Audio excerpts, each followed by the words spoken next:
Bismillahirrahmanirrahim. Assalamualaikum warahmatullahi wabarakatuh. Salam Om Swastiastu, Namo Buddhaya, salam kebajikan. Selamat pagi, selamat siang, selamat sore, dan selamat malam kepada teman-teman semuanya. Semoga selalu dalam lindungan Allah Subhanahu wa Ta'ala dan selalu diberi kemudahan dalam melakukan apapun. Sekaligus salam sejahtera untuk kita semua. Sebelumnya, saya ingin berterima kasih kepada Bapak Dr. Wirmi Eka Putra karena telah memberikan tugas presentasi dalam bentuk video.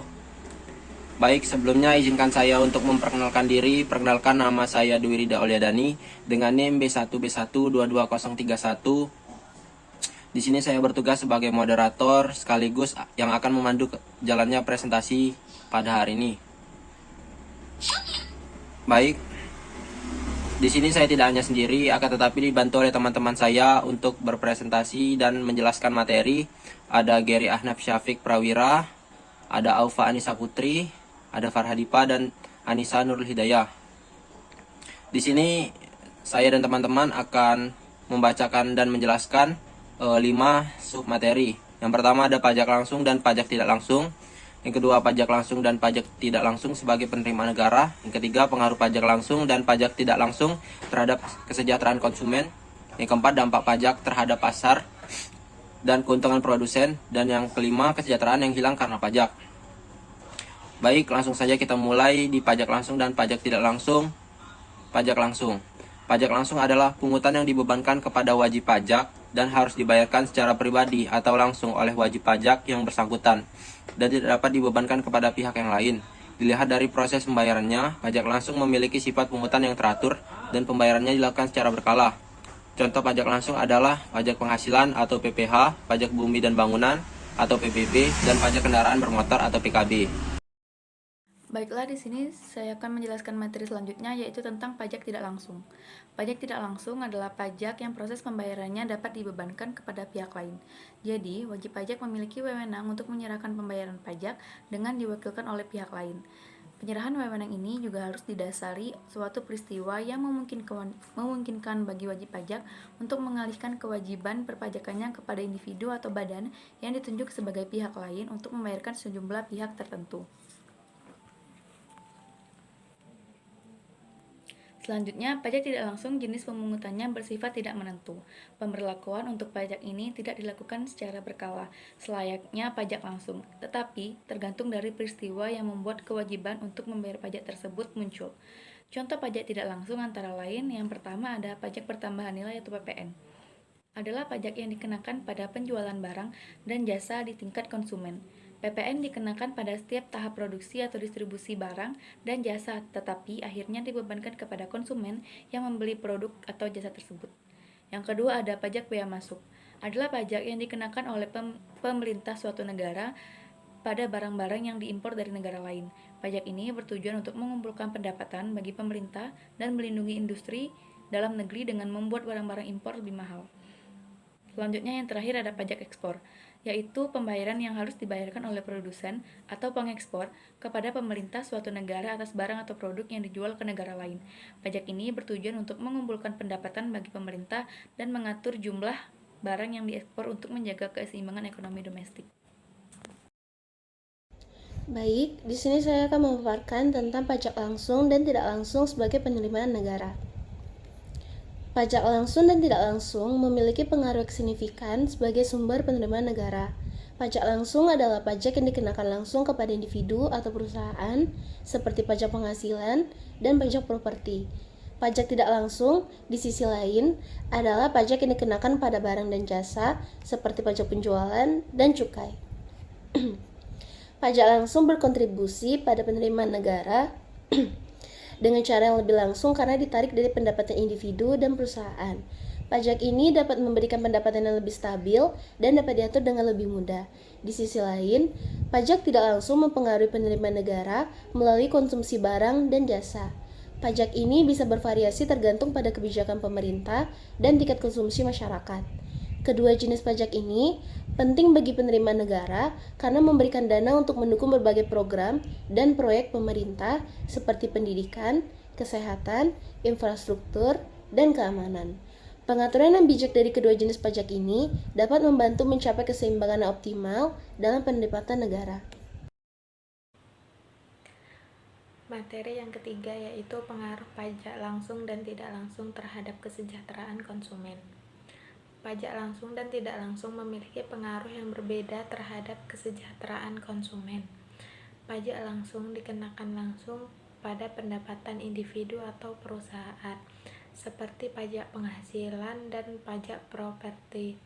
Pajak ini dapat berdampak pada kemampuan konsumen untuk membeli barang dan jasa, tergantung pada beberapa besar pajaknya. Di sisi lain, pajak tidak langsung dikenakan pada barang dan jasa yang dibeli, seperti pajak penjualan atau pajak nilai tambah atau VAT.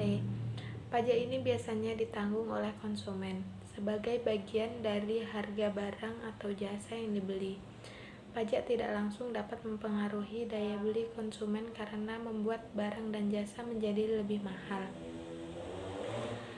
Peningkatan pajak langsung biasanya mengurangi pendapatan yang dapat digunakan konsumen untuk membeli barang dan jasa, sehingga dapat mengurangi kesejahteraan konsumen. Di sisi lain, pajak tidak langsung dapat membuat barang dan jasa lebih mahal, yang juga dapat mengurangi kesejahteraan konsumen dengan mengurangi daya beli mereka. Namun dampak akhirnya sangat bergantung pada sejumlah faktor, termasuk beberapa besar pajaknya, elastisitas permintaan konsumen terhadap barang dan jasa yang dikenai pajak,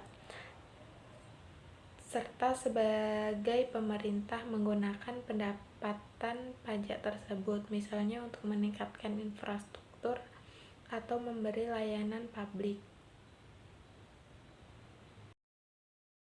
Baiklah, saya akan membacakan materi selanjutnya, yaitu yang pertama ada dampak pajak terhadap harga pasar dan keuntungan produsen. Dampak pajak terhadap keuntungan produsen juga tergantung pada persaingan pasar. Dalam pasar yang sangat kompetitif, produsen mungkin sulit menaikkan harga secara signifikan, sehingga pajak dapat mengurangi keuntungan mereka. Sebaliknya, ke dalam pasar yang kurang kompetitif, produsen mungkin memiliki lebih banyak kekuatan untuk menaikkan harga produk mereka dan mempertahankan tingkat keuntungan meskipun adanya pajak. Penting untuk dicatat bahwa dampak ini dapat bervariasi berdasarkan sektor industri, struktur pasar, dan kebijakan pajak yang diterapkan oleh pemerintah. Pajak tertentu yang dikenakan pada penjual dapat mempengaruhi kuantitas yang ditawarkan pada harga tertentu. Biaya produksi barang yang lebih tinggi mengurangi kuantitas yang ditawarkan pada harga tertentu. Oleh karena itu, kurva penawaran bergeser ke atas sejajar dengan kurva penawaran asli karena berapapun kuantitas yang ditawarkan, biaya produksi penjual adalah sama. Jarak antara kurva penawaran bergeser asli dan baru sama dengan jumlah pajak yang dikenakan. Berapapun harga barang tersebut, harga bersih yang dijual penjual secara efektif adalah harga kotor dikurangi jumlah pajak. Pajak menaikkan harga yang dibayar pelanggan untuk barang tersebut, kecuali jika mereka menyerap seluruh biaya pajak. Selanjutnya ada kesejahteraan yang hilang karena pajak. Suatu pajak penjualan dikenakan pada produk tertentu, tapi pajak tersebut dikenakan sedemikian tinggi sehingga produk tersebut menurun sampai nol. Dalam hal ini, berarti tidak ada biaya langsung yang dapat dikumpulkan oleh pemerintah, tapi jelas ada beban bagi masyarakat karena pajak, yaitu produk tersebut tidak diproduksi padahal sangat dibutuhkan masyarakat. Dengan demikian ada misalokasi sumber-sumber produksi sehingga konsumen menjadi kurang senang dan kehilangan kesejahteraan, yang berarti mereka memiliki beban pajak. Pajak dapat berdampak pada kesejahteraan masyarakat, terutama jika pengelolaannya tidak tepat. Beberapa dampak negatif pajak terhadap kesejahteraan masyarakat antara lain, yang pertama adalah pajak yang terlalu tinggi dapat mengurangi daya beli masyarakat karena harga barang menjadi lebih mahal akibat pembebanan pajak yang tinggi. Yang kedua, ada pajak yang tidak efektif dan tidak transparan dapat menimbulkan ketidakpercayaan masyarakat terhadap pemerintah dan sistem perpajakan, sehingga masyarakat cenderung malas membayar pajak.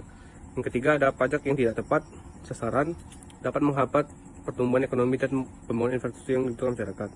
Namun, jika pajak dikelola dengan baik dan benar, sasaran pajak dapat memberikan dampak positif pada kesejahteraan masyarakat seperti meningkatkan pelayanan publik, memperbaiki infrastruktur, dan mengurangi angka kemiskinan. Sekian dari saya. Selanjutnya. Baik, sekian dulu penjelasan dari teman-teman saya. Apabila ada banyak sekali kesalahan, saya minta maaf yang sebesar-besarnya. Akhirul kalam, wabillahi taufiq wal hidayah. Wassalamualaikum warahmatullahi wabarakatuh.